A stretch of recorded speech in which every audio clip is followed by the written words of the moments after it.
साननैनि हाबाफारि लानानै खुंगा 20थि बोसोरसालिया जथुम्मायाव जोङो बिथांखि महरै लादों। जोङो बर' आइजोआ माब्रैहाय जौगानो हागोन गथ' गथाय खांनायाव, समाज सिबिनायाव आरो फेग्रा बेसादनिफ्राय माब्रैहाय जोङो बोस्रांनो हागोन, जों बिनि थांखिबो लानाय जादों। आरो जोङो न'खर न'खर जौ संनायखौ माने होबथानो नागिरदों आरो। दिनै बे समाव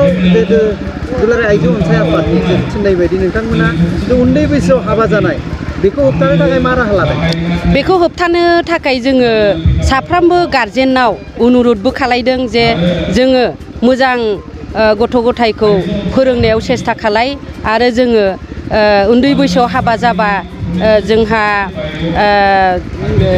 मा होनो गथ' गथाया गोग्गो जोनोम जाया, बेखौ लानानै जोङो होबथानो सानदों आरो। होबथानो सानदों। बेनि गेजेराव दिनै जोंनि बर'नि गेजेराव गोबां बिदि आइजोफ्रा बा हौवाफ्रा गुबुन हिनजाव लानाय आरो गुबुनजों खारनाय, बिनि सायाव मा राहा लादों? बिनि सायाव जोङो जेब्लायबो सिगांनिफ्रायनो बिहारि होबथानाय बे खान्थिया जोंना दंखायोमोन आइजो अनसाय आफादा दुलाराय बर' आइजो अनसाय आफादनाव। नाथाय बिनि गेजेराव जोङो गलाघाट डिस्ट्रिक्टआ सिगांहाय जोङो जोबोद माने बिदि बिहारि लानायफोरखौ होबथाबोदों। नाथाय दानि जिथु थासारि, बे थासारियाव जानायफोरखौ जोंहा खम सम्भब जोंहा फरायसा आफादाबो गावसोरबो लायो। बेनिफ्राय जोङो बेखौ गोख्रोङै बिदि मालायजों खारनाय, मालायनि हिन्जावखौ लाबोनाय, सोलायलायनाय बे खोथाखौ जोङो नोजोर बोनानै जोङो जाय आइजोआ बेबादि जायो बिनि खाथियाव जोङो गोख्रोङै नोजोर लानो जों बिथांखि खालामदों। जिहेतु जाथाय बेबायदिखौ होबथानो थाखाय मानि गोनांथि होननानै सानो नोंथांमोना? बिनि जाथाया जाबाय आसलथे जोंना बर' आइजोफ्रा गाहायै सोलोंथाइनि आंखाल। बे सोलोंथाइनि आंखालावनो जोंहा बेबादि जायो नामा होननानै आं सानो आरो। नोंथांमोना दिनै बे गलाघाट जिल्लानि सिङाव थानाय गोबां बर' आइजोफ्रा देरहासार जानो थाखाय माबायदि हाबाफारि आरो मा थांखि लागोन? देरहासार जानो थाखाय दा जोङो गोख्रोङै थांखि लानाय जादों। दा बड' कसारी गावहायुं अनसाय आफादा जेरैबादि आइजो अनसाय आफादखौ अनसायनानै जोंनो मोनद' खथा बिथांमोनहा जोंनो पावार होदों। बे पावारखौ नोजोर लाखिनानै जोङो जोंनि जायगानि गोरों गोरों आइजोफोरखौ लानानै जोङो बिथांमोनखौ दैथायहरोबा बे मोनद' खथायाव हयथ' जोङो मोजां जानो हागौ होननानै आं सानो आरो। बे गलाघाट जिल्लानि सिङाव थानाय थिलिसाल बे गेलेग्रा फोथाराव बे गलाघाट जिल्ला खौसेथि बर' सुबुं आफादनि 3थि बोसोरसालिया जथुम्मा आरो आइजो अनसाय आफाद गलाघाट जिल्ला कमिटिनि 20थि बोसोरसालिया जथुम्मा जों मैयानिफ्राय जागायजेनदों। दिनै जोबथा आरो मैया 1 बाजिनिफ्राय जों थान्दै मेल जिरायदों। बे थान्दै मेलाव जों मोननैसो गोनांथार जों बिथांखि जों लानाय जादों, सावरायलायदों जे बिटिआरनि बायजोआव थानाय 10 लाखनिबो बारा बर'फ्रा बिजेपि दोलोखौ जों सापर्ट खालामनानै नैबे गोदान जिथु आसाम सरकार, बे सरकारखौ दाफुंनायाव जों मदद हेफाजाब होदों आरो जोंनो बिथांमोना काउन्सिलखौ दानानै होदों। बेनिखायनो जों 10 लाखनिबो बारा थानाय बे बिटिआरनि बाहेराव जों बिजेपि दोलोखौ जों नारसिननो मैया मोनसे थांखि लानाय जादों जे राज्य सभानि सासे सोद्रोमा जोंनि बर'नि गेजेराव, बिटिसिनि बायजोआव बर'नि गेजेराव जोंनो सासे सोद्रोमा होनांगौ होननानै जों बिथांखि आजावदों। आरो बे बिथांखिखौ जों जोंनि सेन्ट्रेल इउबिपिअनि जिथु कनफारेन्स जागोन बेवहाय 25, 26, 27 लांहिनाव बेवहाय जों दैथायहरगोन। बेनिखायनो जों आसा खालामदों बिटिआरनि बाहेरायाव थानाय बर'फोरनि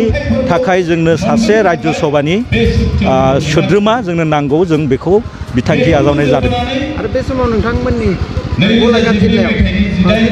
जोंनि गेजेराव बर'नि जिहेतु गोबां माहारियारि आफादफोर दं गोरोबलायनो हाया दिनै नोंथांमोननि गलाघाट जिल्लायाव बे बायदि रोखोमा नोंथांमोनावबो दं नामा बेनि सायाव मा फोरमायगोन? एकदम जों गलाघाट जिल्लायाव खौसेथि बर' सुबुं आफादा जोनोम जाजेननिफ्राय मोनफ्रोमबो आफादजों जों जयैनो जों खामानि मावगासिनो दङ। दुलाराय बर' फरायसा आफाद, आइजो अनसाय आफाद, बर' थुनलाइ आफाद आरो बिभिन्न जों जातीय संगठन बिथांमोनजों जों जयैनो खामानि मावगासिनो दङ आरो इयुनावहाय जों मावबाय थागोन आरो जों गलाघाटनिफ्राय जों खावलायगोन बयखौबो मोनफ्रोमबो जिल्लाखौ जे जों मोनफ्रोमबो माहारियारि आफादजों ज' जानानै जों मावोब्ला जोंनि बर'नि जि मोनथाय जों बेखौ थाबैनो मोनफुंनो हागोन। बेनिखायनो जों गलाघाट जिल्लानिफ्राय जों मोनफ्रोमबो आफादखौ जों खावलायहरदों जों जयैनो बयबो खौसेयैनो जों थांबाय थानांगोन मावलांबाय थानांगोन बिनि थाखाय आं मोनफ्रोमबो आफादखौ आं खावलायदों। जों बे राजनिति एखेबारे जोबथा समाधानानो जाहैबाय राजनैतिक नंखायनो सिजोनर फल सिजोनते खाब' लागे होननानै हारसायाव मोनसे बाथ्रा दङ। ओंखायनो जों सिजोन फैब्ला जों बबे दोलोखौ जों सापर्ट खालामोब्ला जों जोंनि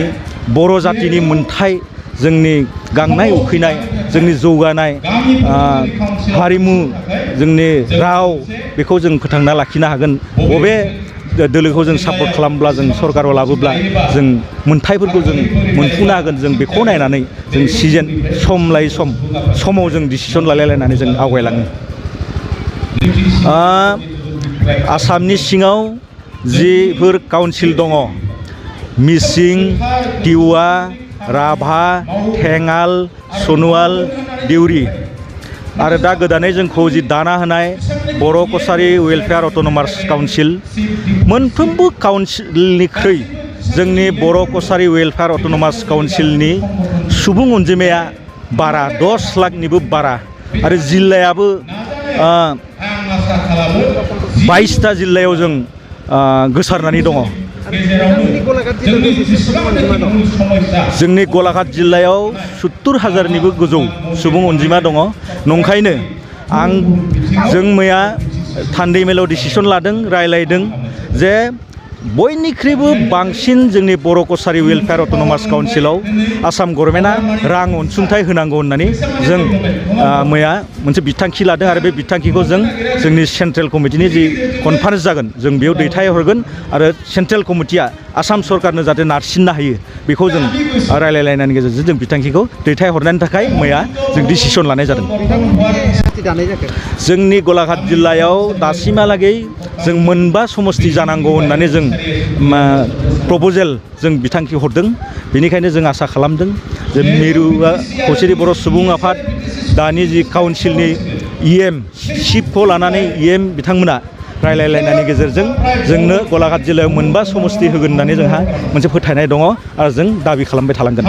अट'नमास काउन्सिल जिहेतु जोंनि गासैनिबो जितु बिटिआर सुक्तियाव फैफानाय बे सुक्तिनि आधाराव जितु बर' कसारि वेलफेयार अट'नमास काउन्सिल जाबाय बिटिआरनि बायजोआव थानाय 10 लाखनिबो बांसिन बर' सुबुंफोरनि थाखाय रांखान्थि सामाजिक भाबै जोंनि राजखान्थिखौ रैखाथिनि थाखाय बे काउन्सिला जों सरकारनाव दाबो डिमान्ड खालामगासिनो दं। बे काउन्सिलखौ भिलेज गामिफोरखौ थाबनो सोसनजोबनानै समस्ति दानानै थाबनो बिसायख'थि फाथिनांगौ होननानै बे गामि सोसननाय खामानिया जागासिनो दं। खोब थाबैनो माबायाबो जागोन होननानै जों मोनसे आसा फारिदों समस्ति दानायाबो बेजों लोगोनो जों बिसायख'थिया जानांगौ होननानै जों सरकारनाव दाबि दैखांगासिनो दं आरो बेनि माखासे जौगाथायनि खामानिखौ दा थाखानाय जितु इन्टारिम काउन्सिलनि इएमफोर दङ बा चिफ दङ बे माखासे डेभेलपमेन्टनि खामानि मावगासिनो दं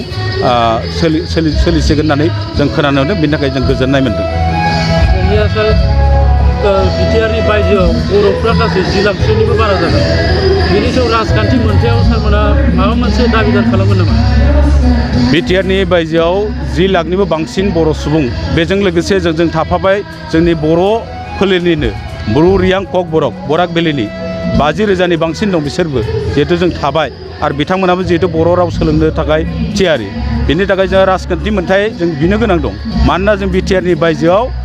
42टा समस्तियाव जोंहा बर' भटार्स दं बेजों लोगोसे जोंहा मा दङ 29टा समस्तियाव जोङो डिसाइडिं फेक्टर जों देरहा होजोबनो हायो बे 29टा समस्तियाव देरहा होनायनि थाखायनो मोननै थाम जों बिजेपि सरकारखौ जों पावाराव लाबोदों होननानै जों डिमान्ड खालामो बर' आफादफ्रा जोंल' नङा खौसेथि बर' सुबुं आफाद बर' फरायसा आफाद बर' साहित्य थुनलाइ आफाद गुबुन गुबुन आफादफ्रा लोगो नांनानै जों थांनाय मोननै इलेक्सन टार्म्सआव बर'फोरखौ बिजेपिनि पक्षआव भट होदों दा बिनि बिमायाव जोंहा मोनसे डिमान्ड दङ जे एबार जिहेतु जोंहा दिल्लीयाव खुनु